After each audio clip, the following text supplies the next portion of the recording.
The sixth player of the year in the WNBA is a really hard one to predict because you don't know who's going to be starting, you don't know who's not going to be starting, you don't know what's going to happen.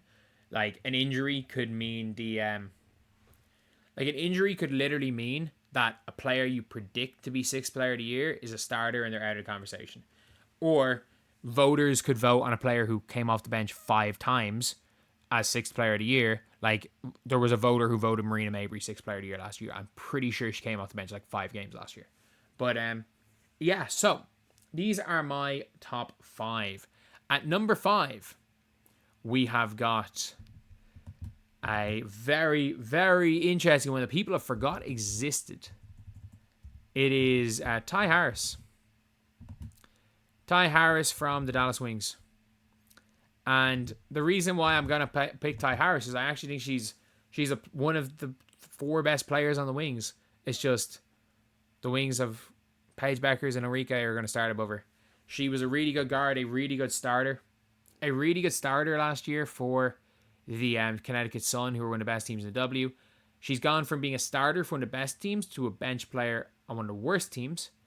But I still think that's going to be enough to be in that conversation. I don't think she's going to average 10.5 points per game this year, but she could average 8, 9. Like 9 points per game, and Tiffany Hayes won it last year. 9 points per game as a bench player could genuinely get you or get you sixth player of the year. And I think if she manages to do that, it's been a solid year and she's in that conversation. At number 4 is a player that I just don't know how much she's going to play. That's the problem. Jessica Shepard. I don't know if Jessica Shepard, because she's playing behind 2 elite players in Alana Smith and Fee Collier. And she's missing part of the season for Eurobasket. Like that's a fact. That's a fact. Like she is missing part of the season for Eurobasket. Oh, sorry, it's not a fact. I assume she's going to Eurobasket. But she might be missing part of the season for Eurobasket. She is 6'4", young enough player, only a couple of weeks older than me. Like she's a really good post player. She can rebound, she can guard, she can hit free throws, she can pass really well. And all around, she's going to come in, whether it be at the 4 or the 5. She can play at the 5 with Fee, or she can play at the 4 with Alana Smith because of Alana Smith's ability to space the floor. And she'll come in and give a lot for the Connecticut Sun, or it's not Connecticut Sun, the Minnesota Lynx. Sorry, it's 3:13 in the morning. I'm exhausted. But she can. I'm judging this on one preseason game and watching a couple of games of the Lynx 2 seasons ago when they kind of sucked when she was there, and I still think that that she's someone who was a pretty good WNBA player back in those days. Like she has that potential to be one of the best bench players in the league. If we're being honest, she has that potential. And at number 3, we are going with Maureen Johannès. Maureen Johannès has a very, very good chance of being 6th player of the year. She is one of the most fun players in the sport of basketball, men or women. I'm sorry, she's perfected the Navarro, the one-legged 3-point shot coming off the screen. Except she doesn't even do it coming off screen. She'll just, out of nowhere, she'll be wide open and she'll just take a dribble and just fire off one leg.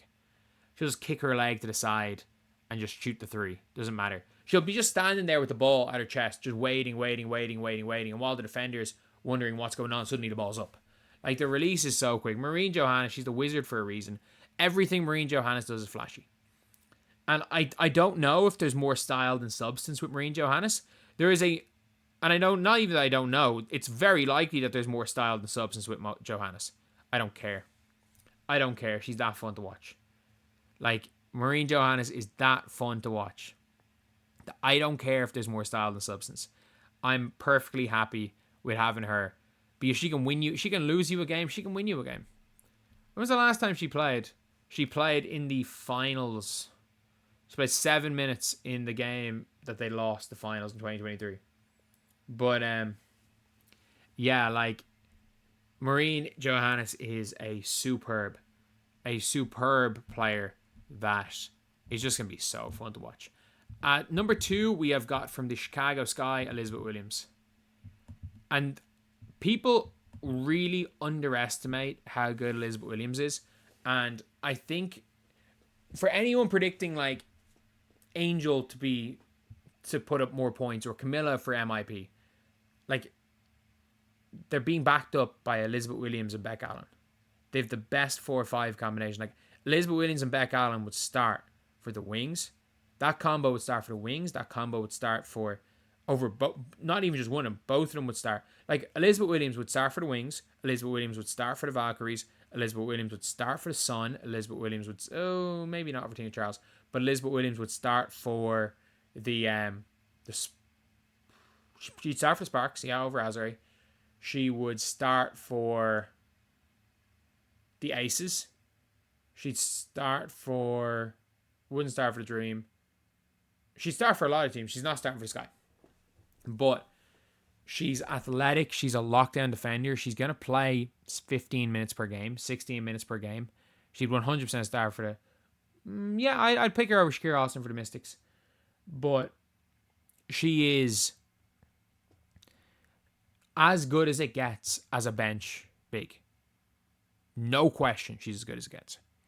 And it's funny because you're going to be seeing the non-Sky but Angel Reese fans complaining that Elizabeth Williams is taking rebounds or taking minutes from Angel or taking minutes from stopping Camilla's development. If anything, Elizabeth Williams is going to be playing 15 to 20 a game beside them, is going to be the perfect vet. Even though their stats might be down this year, perfect vet for them to get better. Elizabeth Williams is extremely, extremely good. And if she's coming off the bench, she has to be in the conversation. But number one is from the Indiana Fever, Sophie Cunningham. I have Sophie Cunningham at number one. Sophie Cunningham is probably going to come in for the Fever and play 23 minutes per game. She's the fifth starter, or the sixth starter. She is the sixth starter.